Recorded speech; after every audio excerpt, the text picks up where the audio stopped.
If you're over 60 and your only exercise is walking, I'm going to stop you right there.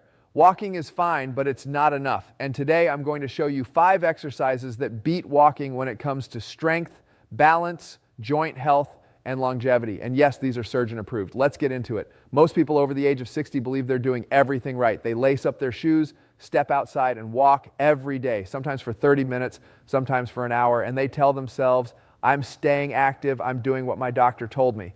But here's the uncomfortable truth no one is saying out loud. Walking alone is quietly failing you. And for millions of older adults, it's not slowing decline, it's disguising it. Walking feels safe. It feels natural. It feels like the one form of exercise that can't possibly hurt you.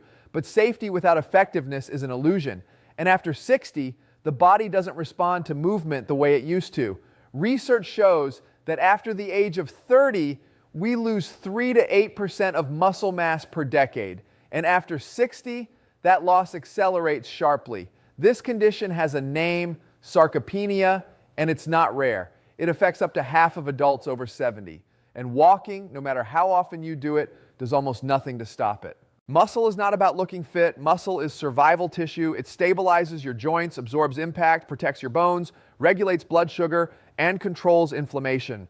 Without enough muscle, every step becomes more dangerous, not safer. Studies published in the Journal of Gerontology show that muscle weakness is one of the strongest predictors of disability, hospitalization, and early death in older adults, stronger than obesity, stronger than smoking history, stronger even than cardiovascular fitness, and yet most people are told to walk and only walk, as if strength no longer matters once you reach a certain age. Here's the part that should stop you cold. Most hip fractures don't happen because someone wasn't walking enough. They happen because someone fell and didn't have the leg strength, balance, or reaction time to catch themselves. After a hip fracture, nearly 1 in 4 adults over 65 dies within a year. Not because of the bone, but because of the cascade that follows. Loss of independence, infections, blood clots, rapid muscle wasting.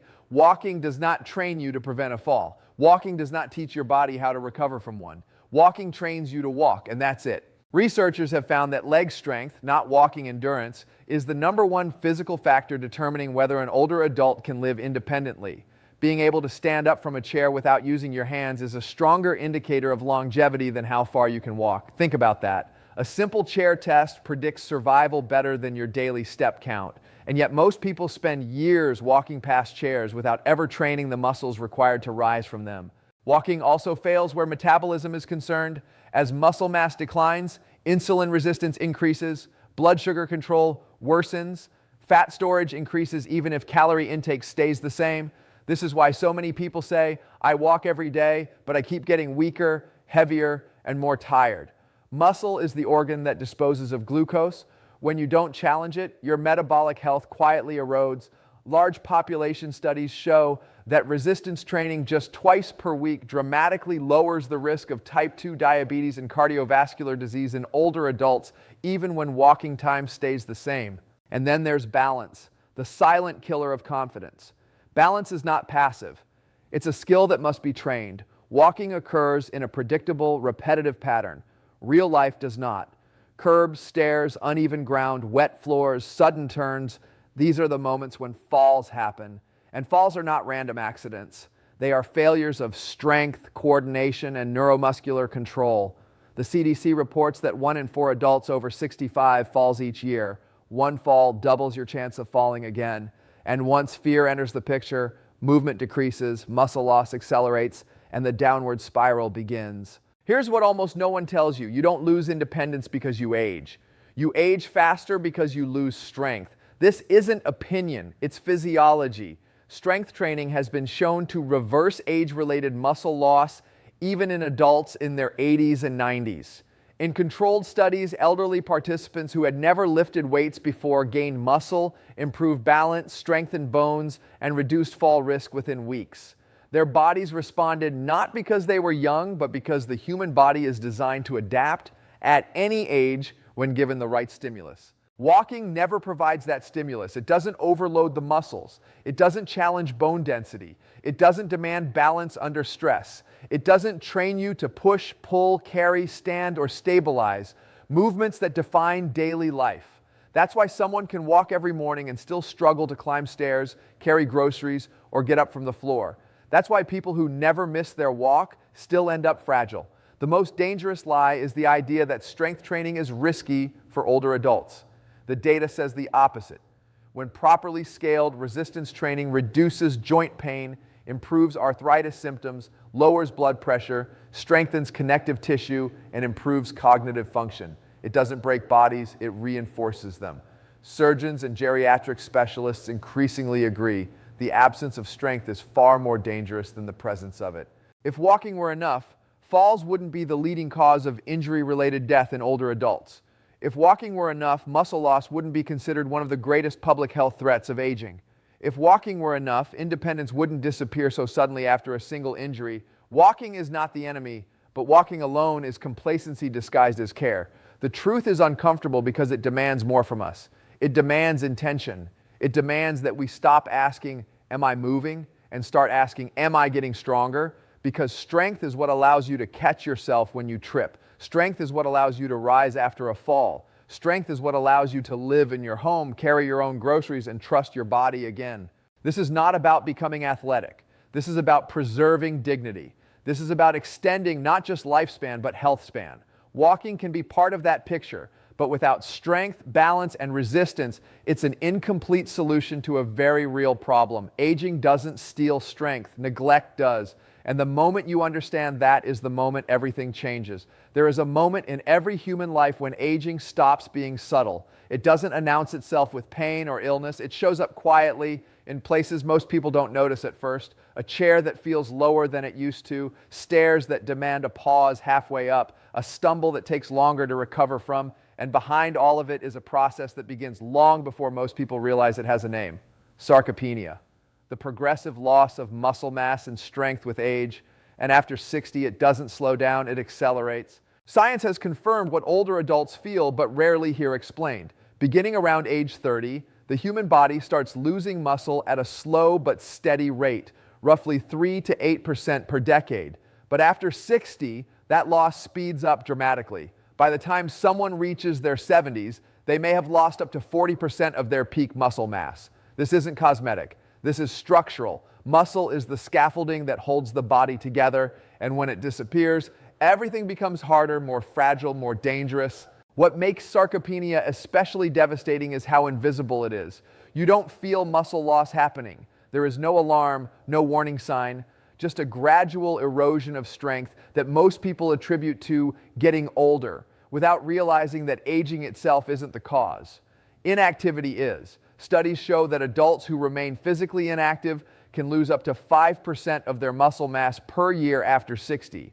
That means in just 5 years, the body you trust today can become unrecognizable. Muscle is not just for movement. It is one of the body's most important metabolic organs. It stores protein, regulates blood sugar, supports hormone balance, and communicates directly with the immune system. When muscle mass declines, insulin resistance rises, blood glucose control worsens, inflammation increases. This is why sarcopenia is strongly associated with type 2 diabetes, heart disease, osteoporosis, and cognitive decline.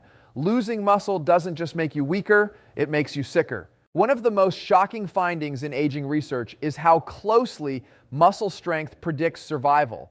Large-scale studies have shown that low muscle strength is associated with a significantly higher risk of death from all causes, even when controlling for age, weight, and cardiovascular health. Grip strength alone has been found to be a stronger predictor of mortality than blood pressure. Let that sink in. How strong your muscles are matters more than numbers most people obsess over at every doctor's visit. After 60, the body also becomes less efficient at building and repairing muscle. Protein synthesis slows. Anabolic resistance increases. This means that doing nothing is no longer neutral. Every day without strength stimulus becomes a step backward. Muscle fibers shrink. Fast twitch fibers, the ones responsible for balance and rapid reactions, disappear first. These are the fibers that help you catch yourself when you trip. When they're gone, falls become inevitable. Falls are not accidents of bad luck. They are consequences of muscle loss. More than 90% of hip fractures occur due to falls, and hip fractures are among the most life-altering events an older adult can experience. Nearly 50% of people who fracture a hip never regain their previous level of independence. Many never walk unassisted again, and mortality rates skyrocket in the months that follow, all because the muscles that once protected the body were no longer there to do their job. What makes this even more tragic is that sarcopenia is not inevitable. It is not a disease of age. It is a disease of underuse. Research has shown repeatedly that even adults in their 80s and 90s can rebuild muscle when given the proper stimulus. In controlled clinical trials, frail elderly participants who engaged in resistance training gained muscle mass, improved walking speed, increased bone density, and reduced fall risk in as little as 8 weeks. Their bodies responded not because they were young, but because adaptation never stops being possible. Yet most people are never told this. Instead, they are encouraged to take it easy, to avoid challenge, to stick to activities that feel comfortable. Comfort becomes the enemy of capacity. Walking may burn calories, but it does not provide the mechanical tension needed to preserve muscle tissue. Without resistance, the body adapts by becoming smaller, weaker, and less resilient. This is basic biology. The body does not keep what it does not need. The emotional cost of sarcopenia is just as devastating as the physical one. As strength fades, confidence goes with it. People begin to fear movement. They stop lifting objects. They avoid stairs. They sit more. Each decision feels protective, but it accelerates decline. Social isolation increases. Independence erodes. What begins as muscle loss becomes a loss of identity. People don't just lose strength, they lose trust in their own bodies. There is a cruel irony in how aging is framed. We are taught to accept weakness as natural, when in reality it is optional. Not effortless, but optional. The human body is designed to respond to load, to challenge, to stress, followed by recovery. Remove the challenge and decline is guaranteed. Add it back in even later in life and the system reawakens. The danger is waiting too long. Sarcopenia is easiest to reverse in its early stages. Once muscle mass drops below critical thresholds, recovery becomes harder, slower, and less complete. This is why strength must be treated as a non-negotiable pillar of health after 60, not for aesthetics, not for performance, but for survival. Because muscle is what allows you to live on your terms. It's what lets you get up off the floor, carry your own groceries, travel without fear, play with grandchildren, sleep without pain. Muscle is not about youth, it is about resilience. And after 60, every year without strength training is a year that takes something away you may never get back. Aging does not weaken you overnight. It whispers, it waits, it takes advantage of complacency. Sarcopenia is not loud, but its consequences are broken bones, lost independence, shortened lives. And the most heartbreaking part is that it doesn't have to end that way. Muscle loss accelerates after 60, but so can muscle gain if you give your body a reason to fight back. And the moment you understand that, aging stops being something that happens to you and becomes something you can finally push back against.